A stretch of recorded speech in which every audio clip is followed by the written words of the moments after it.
Be Trey Lance. I think that's what everyone's buzzing about. That's what people want to know. So let's kick it off. Yeah, we watched Trey Lance throw yesterday in 11-on-11 drills. Saw some good, saw some bad. I know how I feel about him after seeing in person. What are your thoughts on from what you saw? So I think that just based off of what we saw, there's a lot. It's going to be a roller coaster ride as far as the consistency, but there's a couple of things that need to be noted. McGlinchey didn't practice. Trent Williams didn't practice. Kittle didn't practice yesterday. And a lot of those throws were under heavy, heavy pressure. So from what I did see that was completed, honestly, it was, and some of those were like, damn, he got it in that tight spot. It was, I remember the pass to Debo.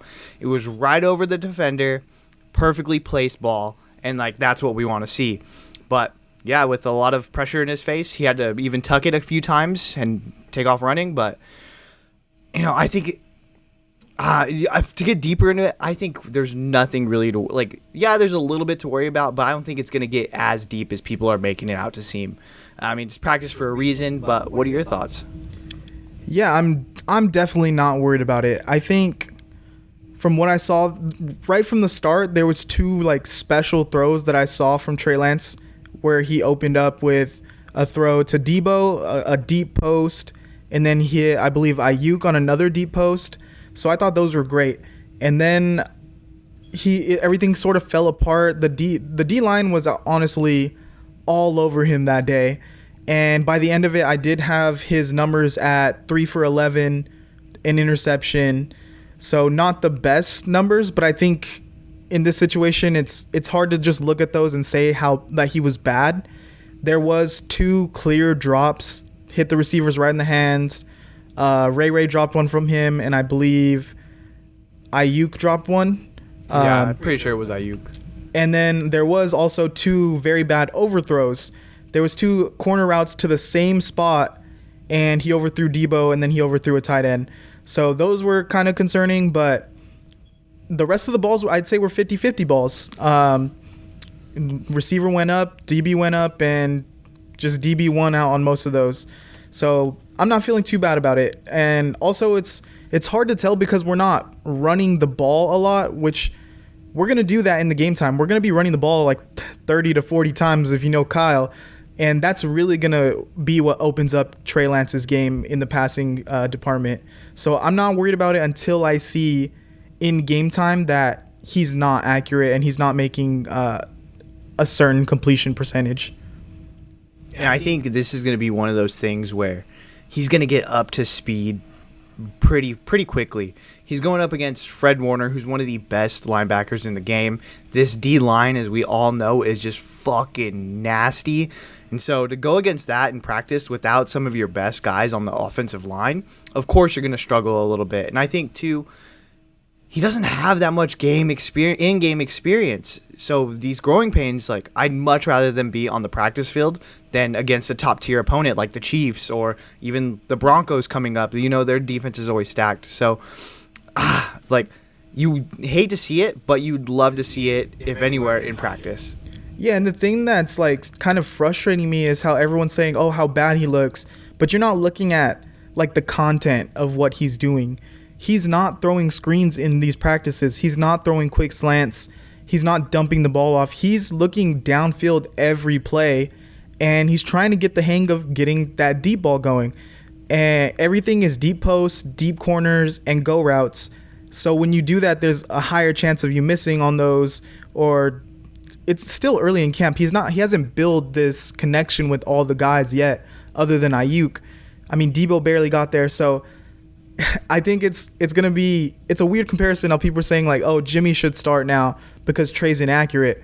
Well, Jimmy was throwing a lot of short balls that Trey isn't throwing right now in practice. If you gave Trey Lance those layup throws right now, everyone would they be saying how amazing he is for having a great completion percentage, or were they saying that he's just a guy that dumps the ball off? Was it a check down Charlie? Yeah, well, is it gonna be a check down Charlie? But that's one thing I did notice too is his eyes were always downfield, and with that dump off to the tight end, it was a shorter route. He was looking deep. He scrambled out of the pocket, and then he realized, hey, there's nothing there, and he checked it down. That's what I want. Like, I want him to be, as he rolls out of the pocket, looking downfield, doing that point thing. And I remember every time Jimmy rolled out, you just never felt good about it. And with Trey, at least you know, hey, we got a shot here. With Trey, there was that play exactly during practice. Me and you looked at each other and we're like, this guy, we looks... got something. Yeah, something's there because the pocket broke down. He stayed in there for a while, and he kept his eyes downfield and then slowly came out of the pocket and kept his eyes downfield the whole time. And then not until he realized nothing was open, he found the check down guy last second, which is what you want to see out of a quarterback. You don't want to see them automatically just dump it down and you get 3-4 yards every time. You want them to try to get those first downs and set you up for in better field position. So I mean, I think he's come a long way, and people are not going to realize it until we get a full game plan put together around him. Did it really surprise you that people were actually in person, in real life, talking shit about Trey Lance during the practice? Like, oh, he's a bust. Like, this is why we should keep Jimmy. You can't be throwing these picks like that. Because it surprised the hell out of me, dude. I was not expecting that. Like, and it wasn't a lot of people. It was like just one guy or to a few people like kind of talking that way. But it did surprise me that there was a little bit of chatter. I thought it was just going to be, limited to one corner of the internet and like a former NFL scout, talking about it. But there was like some chatter going on, and it like made me like realize there is a lot of pressure on Trey Lance moving forward, and all eyes are 100% going to be on him. No, yeah, I didn't think it was surprising. I think that throwing the ball at an open practice is more of a show for the crowd, and no one's going to talk about like how well the few run plays went that the Niners executed. There was a specific one where Jeff Wilson Jr. went up the middle and he ran for about 30-40 yards and the crowd went crazy, but then it was, okay, now let's throw 10 times in a row. Yeah. So that's not going to happen in the game. The running backs look good. The offensive line run blocking looked good. And I think they wanted to throw more. They're trying to get Trey the reps. And that's really what the story should be. Not that he's inaccurate or out of rhythm. It's that he's trying to build this skill set and this rapport with these receivers downfield.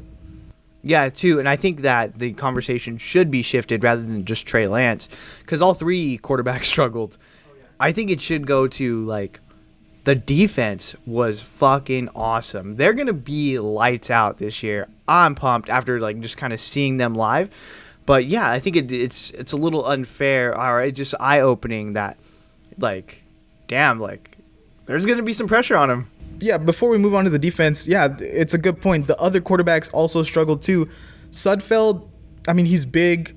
He looks like he's a natural thrower of the ball. It looks good when he throws, but I mean, he didn't have anything special out there. He made a throw or two, and actually, I think the throw Danny Gray throw Danny over Gray the shoulder. Yes, it was perfectly placed. He went up for it, contested. It was nice. Yeah, so Nate Sudfeld had the throw of the day actually to Danny Gray, which was an amazing play. But other than that, he did kind of fall on his face a couple times. And then you move on to Brock Purdy, who looks like he's about 4'10" out there. And I'm a Brock Purdy fan, but he was pretty lost out there when everything broke down. He took a lot of sacks, and he had a lot of balls that hit the ground with no one within 5 yards. So it's looking tough for all these quarterbacks right now. Yeah, and I just think that's how deep the defense is. You know what I mean? Our secondary, like, if you look at even the, 6th, 7th, 8th guy in the secondary, they're better than your average, 6th, 7th, 8th guy around the league. The linebacking core is looking nice, and of course, the bread and butter is going to be the D-line, dude. And so, if you got pressure in your face, of course you're not going to be able to make those throws, and I'm sure that's going to happen with, all all the defense and offenses that we play it's gonna be a tough day.